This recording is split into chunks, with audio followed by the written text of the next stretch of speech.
Today on Alistair Art, we will be looking at the art of Pablo Picasso and his work with the style of Cubism. Pablo Picasso is one of the most influential artists of all time. He was born in Malaga, Spain on October 25th, 1881. His full name was Pablo Diego Jose Francisco de Paula Juan Nepomuceno Maria de los Remedios Cipriano de la Santísima Trinidad Reis y Picasso, and his name was to honor many different saints and relatives.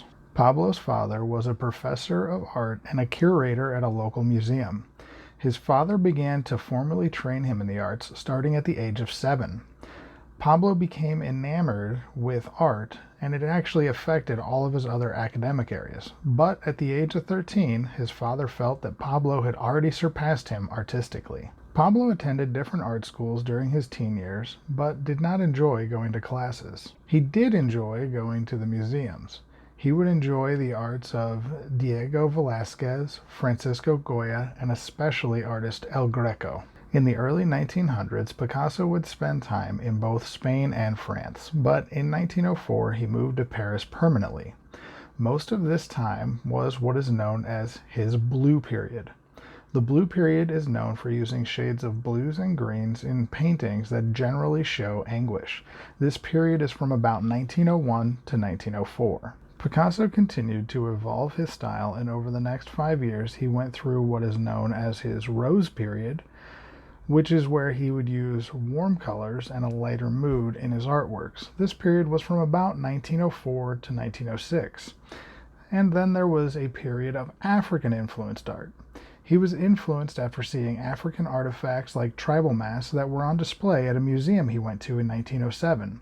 This period lasted from about 1907 to 1909. In the following years, Picasso began his Cubism periods with two different types of Cubism. First, with analytical Cubism from about 1909 to 1912, which Picasso developed with artist George Braque, where they would take apart an object and analyze it by its different shapes from different viewpoints.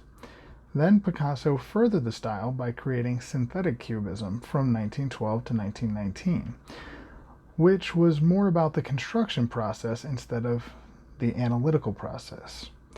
He would use a wide range of materials to create the dimensions of the artwork.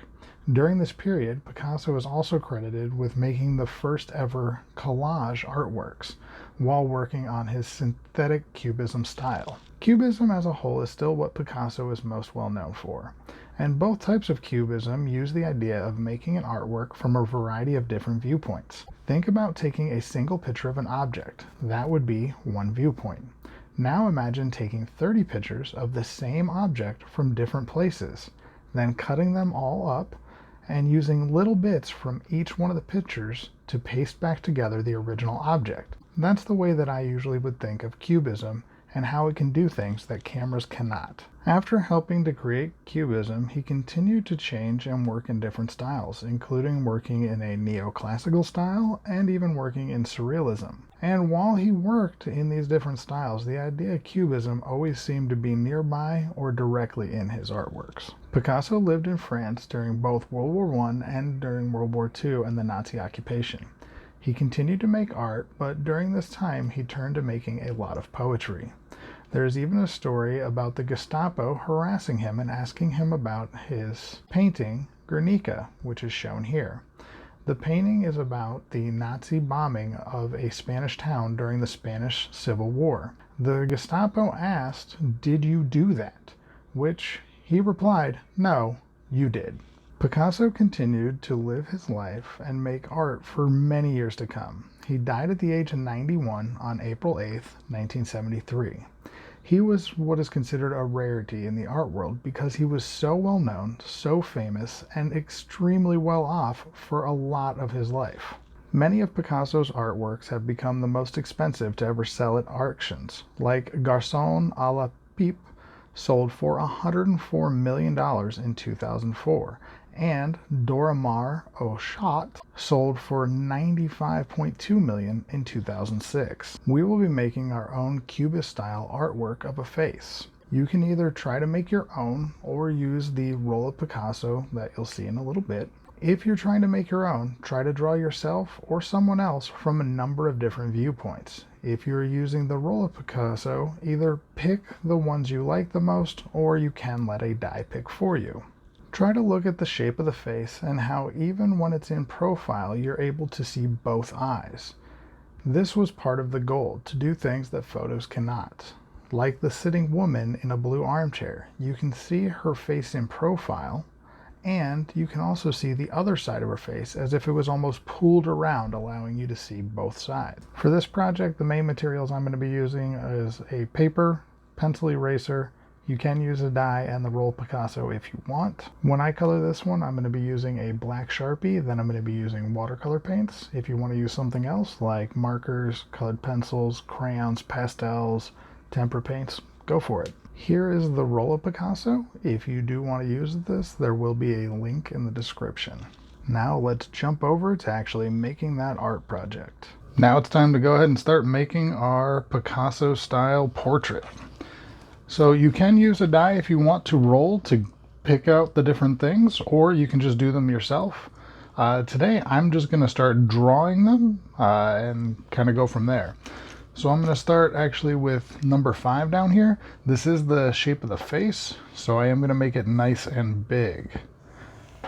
So I just start to draw. Got my nice little chin. Big spot for a nose up here. And this one already has some little lips on it. And I might actually add other stuff to it. We'll kind of see. Now I am going to be doing 2 different eyes, and you know what, before I even do anything else, I'm actually going to add another side to the face over here, and I'm going to do 2 different eyes. So we're going to use, I think I'll take this guy over here for an eye that's kind of in profile, sort of like so. Remember, profile means it's to the side instead of looking straight at somebody.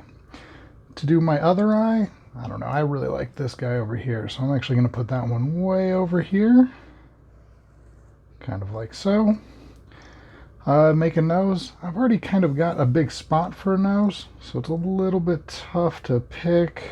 I think I'm going to go with this one. I'm just going to kind of flip it a little bit, so I'm going to have this side curl up and make another tiny nostril over here on this side. Now for my lips, I already do have some lips started, so I think I might just go ahead and finish those by just doing basically a little heart on the side. And then we can remember pick out 2 ears, not just one. So let's see here, I'm going to use this first guy up here for a big ear over on this side. And this is where cubism really comes in, because if I looked at a person in profile on this side, I would see an ear here, but there's no way I could see the ear on the other side. But we're trying to like pull things around and see stuff that we couldn't usually see. Now I'm going to use this other ear over here. So kind of go and draw it out. Now once we get our eyes, nose, mouth, ears, and face all kind of done, this is where you kind of go and start adding some other details. So I can start to add stuff like a neck that's kind of coming down with some shoulders. If I want to add hair and stuff, we definitely can. Maybe I want to put something like a hat on this person.